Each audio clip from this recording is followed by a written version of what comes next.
I really don't have any money or treasures. Please, no dangerous tricks. It's foolish to mess up your life for a quick buck, I said. It's okay, I'm not that bad of a person, he replied. Somehow, his naive response left me feeling deflated. Is it already 8 o'clock? I stood up from the bench where I had been sitting idly. The summer sky was bright, the evenings long. Perhaps nowadays couples are more inclined to limit the number of children they have. This is reflected in the observation that there were more elderly individuals than children in the park. Those seniors were probably heading home now. I, too, decided to head to the supermarket for dinner. My name is Mike Johnson, a nondescript middle-aged man of 58. The local supermarket is open until 10 p.m. Checking the discounted groceries first has become my habit. As I walked towards the supermarket through the shopping district, someone called out from behind me, Excuse me, excuse me. I glanced sideways to see a skinny boy standing there, wearing a worn-out t-shirt, knee-length shorts, and sandals. He was taller than me, even though I'm not even 5'7", but extremely skinny. Those yellow sandals looked familiar. I guess he was at the park, wasn't he? I was thinking that his legs resembled those of a chicken. What's up? Actually, yes, I don't have any money. These kinds of kids show up from time to time. I've run into them twice at the bus terminal. They want to go home but don't have the money. Can you just lend me $1? He asked. Reluctantly, I pulled out a $5 bill from my pocket and handed it over, only to watch him dash off and start begging for money from someone else in a different spot. Thinking it was the same old story, I asked, You need it for the train fare. He shook his head slightly. What? You're hungry this time? He nodded affirmatively. A runaway kid. Oh, it's summer break after all. Well, can't be helped.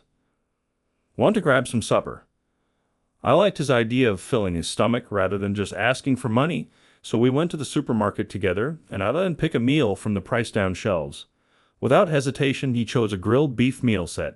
Definitely a choice of the youth. I put it in the supermarket basket, did a quick round of the store, adding a few more items, then checked out. It was quite dark by then. Got somewhere to go? I offered him the meal pack, but he just looked down, not taking it. What? You really did run away from home. Well, you can eat at my place for now. Is that okay? His voice sounded genuinely happy, which surprised me. How did you get here? Live nearby.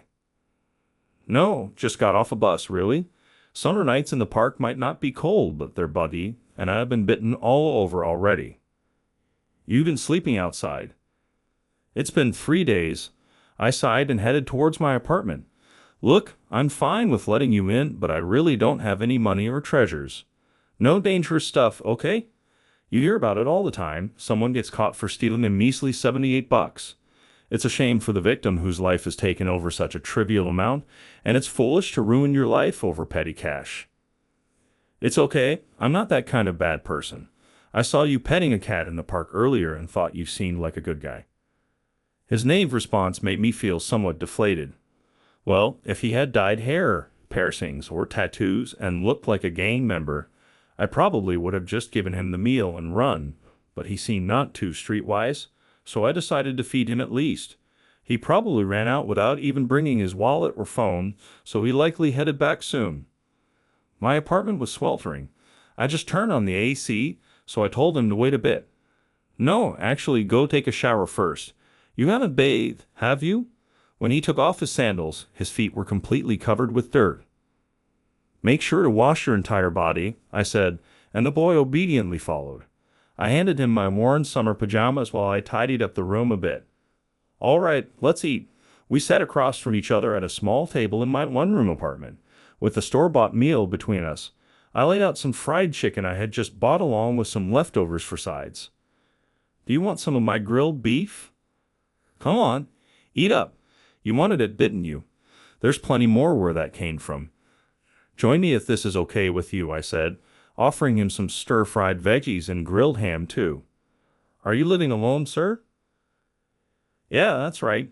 That's probably why I can bring a stranger like you here. Imagine if there was a wife or a daughter of age here. I'd be in trouble, too. That makes sense. He seemed genuinely convinced, and then started eating heartily. I regret not buying more food for him when I saw his voracious appetite. Upon seeing his satisfaction, I finally began to inquire about his background. So, can you at least tell me your name? It's Josh Taylor. Josh, that's a good name. You a high schooler? Yeah, sort of. What do you mean, sort of? I want to quit school. Bullying? No, it's just that I'm not much for studying, he said with an embarrassed chuckle. Well, I guess it makes sense to get sick of school when you spend most of your day there studying and you hate studying, right? I just want to quit studying and start working. Working a night shift at a convenience store seems to pay pretty well. Listening further, it seemed that Josh's mother was very keen on education, insisting on more study with tutors. It must be because it's summer break, and she thinks it's the best time for it. Sometimes I wonder, what's the point of all the studying? If working gets you money, then that's good enough for me. I don't have any desire to outdo others or climb the career ladder or anything. Well, if you only look at what's right in front of you, that might seem right. But think about it. School isn't just about studying. It's a valuable place where you can meet peers your age and make connections. Wait till you get out into society, all the hierarchies. Even if you have colleagues, once you quit, that's it. School ends with graduation, but work ends with resignation. It's hard to keep in touch with people you used to be close with after you leave. If you quit school, you think you'll want to meet up with your current friends by the time you're my age? Making new friends doesn't happen often. How old are you, sir? I am 58. So you have 2 more years till retirement, huh? No, I'm currently unemployed. What? I was at a factory, but they asked me to take early retirement. Sounds nice, but it's just a nice way of saying they wanted me to kick out. Considering the economic situation, they probably wanted to keep only the younger workers. If I'd have been a college graduate, well, I probably wouldn't have been working at such a small factory in the first place. But things might have been different. That factory had a clear employment policy. High school grads or less on the floor, college grads in the office. It was mostly us older folks on the floor who got cut. Is college really that great? I don't know, maybe, I said, and Taylor smiled happily. I wasn't a great student, but it's not like I didn't want to go to college. We just couldn't afford it. I had to start working early to help my parents out. Even now, I wonder what it would have been like if I had gone. Eventually, everyone has to work. Seeing my friends enjoy their college life while I was working was pretty tough. If you have the chance to go, you should. Once you start earning money, it's hard to give that up to go back to learning. I am from the countryside. Back in my day, even high school grads could find work in the city. The pay was better than in the countryside, and there were dorms, so I didn't have trouble making ends meet. I entered society because my dad failed in his business, and the retail store he ran went under, leaving us with debt to pay off. I didn't waste money and sent a fixed amount back to my parents every month. It was years later when I found out that the money I sent was actually being used for investment. To me, the idea of making huge wealth in stock investment is a gamble, especially if you are a beginner. The debt didn't decrease, and I was exhausted. I yelled at my father, asking what he thought my life was, and shed tears of frustration while my mother cried and apologized beside him. My father just sulked and cursed, and then my father fell. Even as he lay in bed, my mother and I worked to pay off the debt. If my mother hadn't married such a man, she could have had a happier life. I always thought that with the concept of equality in employment widely accepted, women could earn as much as men. If my mother had lived in such times and worked, she wouldn't have stayed with a man like my father, being tied down by a marriage contract, burdened with unrelated debt, caring for him when he was sick, and cooking and feeding him. If I were a woman, I wouldn't marry a man like my father. And if marrying meant making someone go through such hardship, I wouldn't marry at all. That's what I thought. When my father passed away, to be honest, I felt a deep relief. Do you ever wonder why you were born into this family? That's quite a good question. I took a sip of my beer and handed Taylor, who had been listening intently, the last can of soda from the fridge. I always wondered that. Why was I born into this family? Taylor's family has been running a company since his grandfather's time. Now his mother is in charge, but they plan to eventually pass it on to Taylor. For that, A certain level of education and ability is required. It seems they're desperate to send him to a good school for this reason. I'm grateful for being born into this family and not having to want for anything. But that doesn't mean inheriting the business is the only path for me, right? I'm not interested in a pharmaceutical company, and I don't like studying. Do you have something else you'd want to do? Not yet. But isn't it too much for either my parents to say this is the only way? You must have hated it too, having the money you earned used by your dad for repayments. Well, yes, but it's a completely different situation, isn't it? I was burdened with my parents' failures, but Taylor has hoped to continue a legacy of success. You know the golden eggs?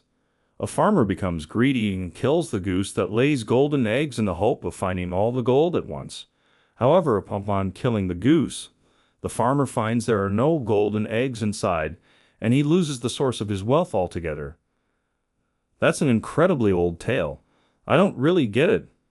Ha ha, I guess young people these days don't know those old stories. Well, the moral is that greed can lead to losing valuable and sustainable sources of wealth. My dad was poor and dreamed of striking it rich through investments. There are those in the world who succeed that way, right? Yes, people dream of it. That's why they invest and gamble. But I believe you can't change fate. There are those born to succeed and those meant to live a steady life. Clearly, my dad was the latter. If he had just worked steadily without getting greedy, that would have been enough. Neither I nor my mom wanted to be rich. We just wanted to live a normal life every day. If going to college was too hard on that lifestyle, I would have been more understanding. It's reaching for something not meant for you that keeps things from working out. I feel the same. I'd be fine with just living normally every day, not having to inherit the company and make a lot of money. If I could just earn enough for daily expenses with a part-time job, that's because you've lived a stable life. What if you were living off part-time jobs and got sick? Living paycheck to paycheck won't last. Life is unpredictable. If you are a regular employee at a good company, you could take paid leave and still get your salary and get severance pay when you retire. It's not about the money right now. In the end, what people want is stability. Stability. Temporary happiness isn't true happiness. Taylor looked like he wanted to say something, glancing at me, looking at the clock. The last train had already gone. Are you really planning not to go home tonight? Could I stay over? With a somewhat apologetic voice, Taylor asked, and I said, one condition. Before taking him outside, I made him call his family from a payphone. I could have allowed him to use my cell phone, but I wanted to avoid getting into trouble. What if his parents misunderstood me and accused me of kidnapping or something? It's no joke. Yeah, it's okay.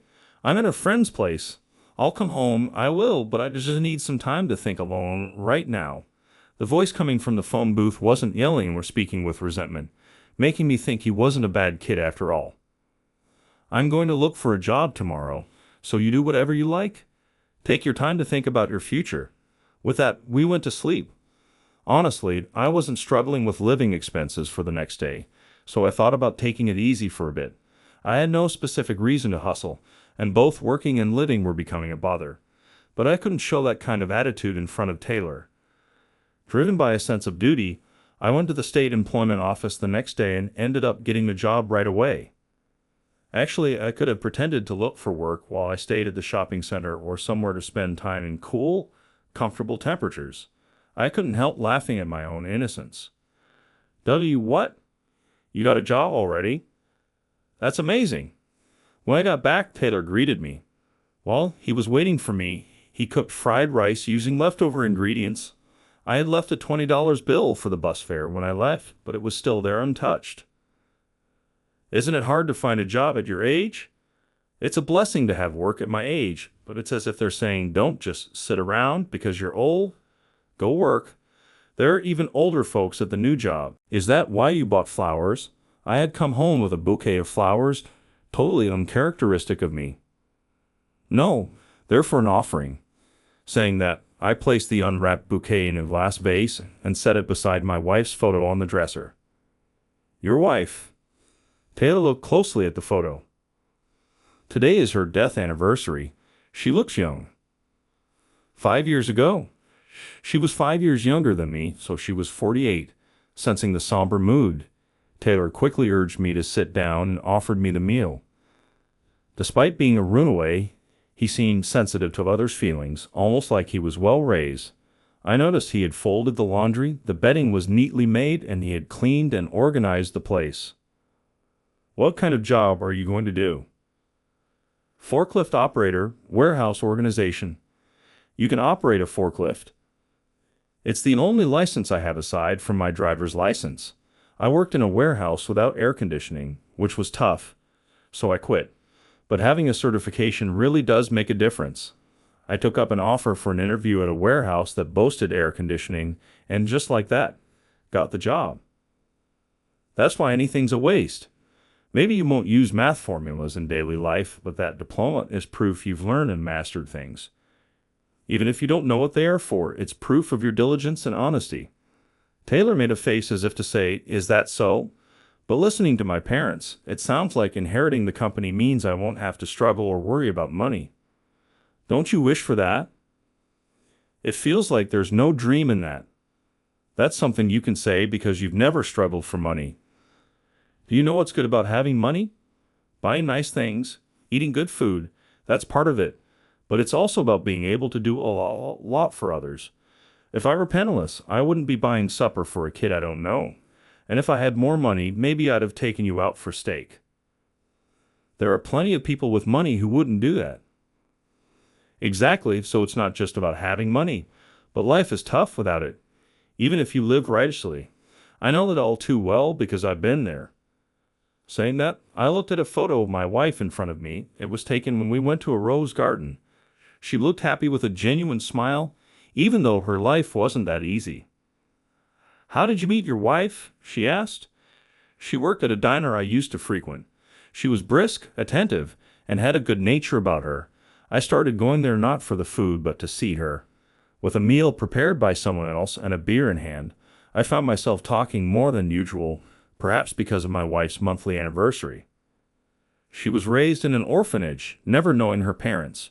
She grew up there until high school, then ventured out into society alone. Just like me, she is like me. I want to live a peaceful and worry-free life, that's all. To fulfill that modest wish, we worked hard, moved out of the dorm, rented an apartment, and she changed jobs to escape a harsh and sneaky environment. But my wife was young. She tried spending money on cosmetics and beauty treatments that, looking back, seemed to have no effect. Furthermore, she lent money to friends, but the money never returned. She even bought a crystal ball, believing it would bring good fortune. I remember the scene when she laughed about the result of never-ending desires. By the time we met, my wife was already 40, and we both felt deeply that neither a windfall nor a dramatic turnaround was in our future. Only a steady life could promise stability. Attracted by her grounded and solid nature, I proposed but didn't get the answer I hoped for. "Not because there's someone else, but because I don't think I'm worthy," she said. I didn't care that she was raised in an orphanage.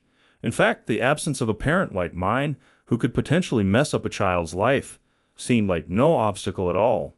We both hesitated because of our age. I wondered if she had children who opposed our marriage, but I'd avoided pushing the topic, fearing it would only distance us further. I thought persisting in getting married would only cause damage to our relationship.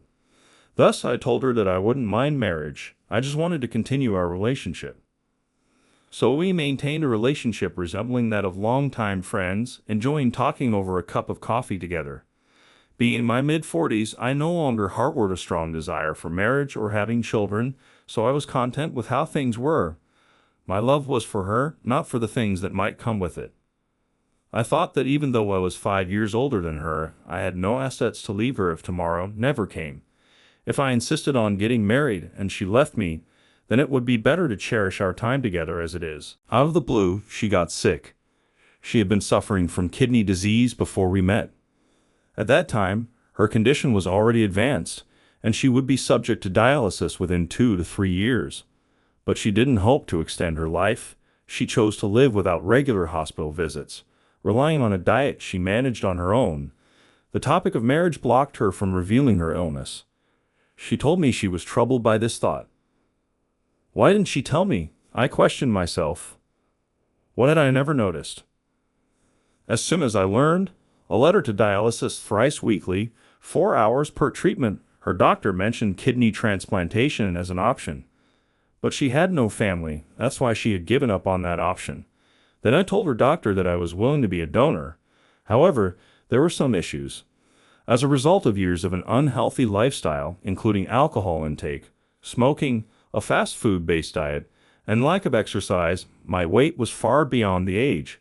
I hadn't been going for regular checkups and hadn't paid attention to my health, but my blood pressure and blood sugar levels far exceeded the criteria for being a living kidney donor. I was told that being a donor entails losing one kidney and requires being healthy enough to predict a low probability of developing end-stage renal failure after donation.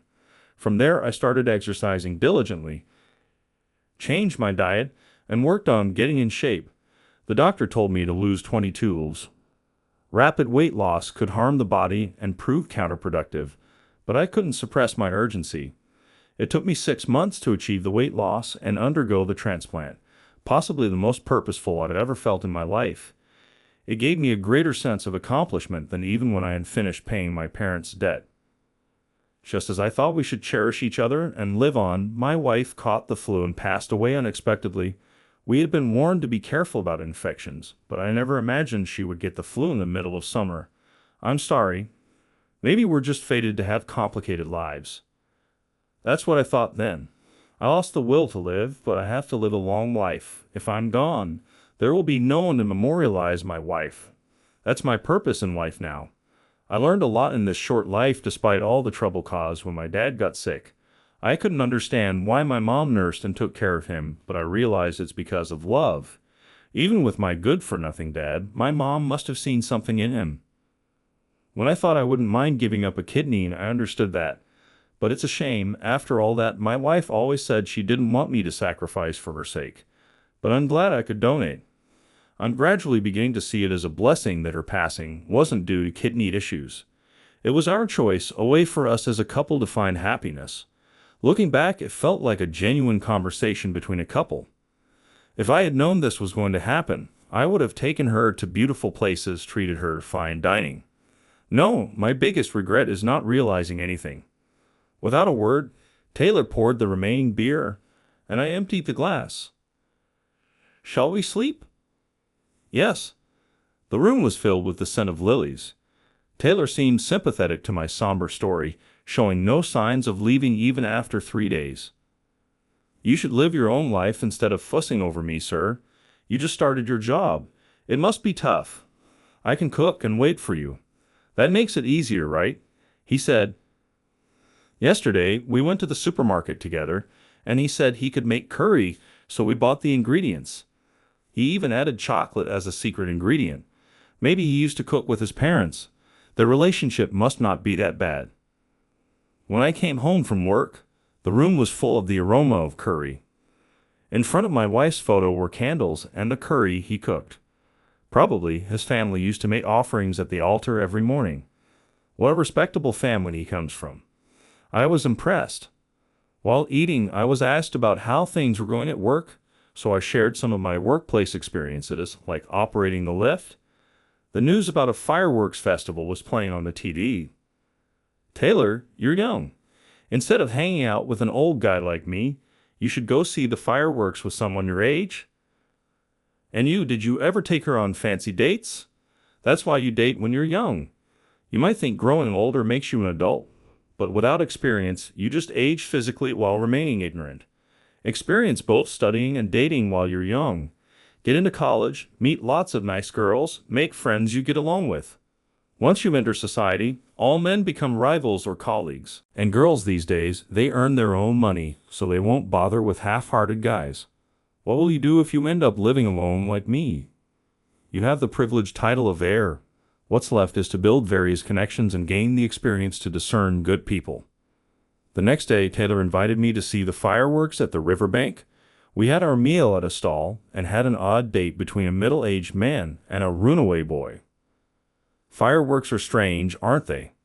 They're so bright and beautiful while they last, but why do they leave you feeling so empty afterward? Taylor said after buying ice cream and beer at the convenience store. Fireworks are said to have a meaning of memorial service. I replied. When I got out of the shower, my beer and ice cream were placed next to me. He ate the ice cream after I told him to eat it before it melts. We talked about going to see the fireworks together next year. She even prepared a sundress. My wife was good at sewing and made my matching shirt. Wow, did you try it on? No, she passed away before showing it to me. I haven't even unfolded it. That's not good, sir. You'd have to thank her for working hard to sew it for you. I had tucked it away in the closet and forgotten about it. I just remembered now. Prompted by Taylor, I opened the top closet and pulled out a flat box, which Emily repurposed from a department store box. It was the perfect size for the shirt.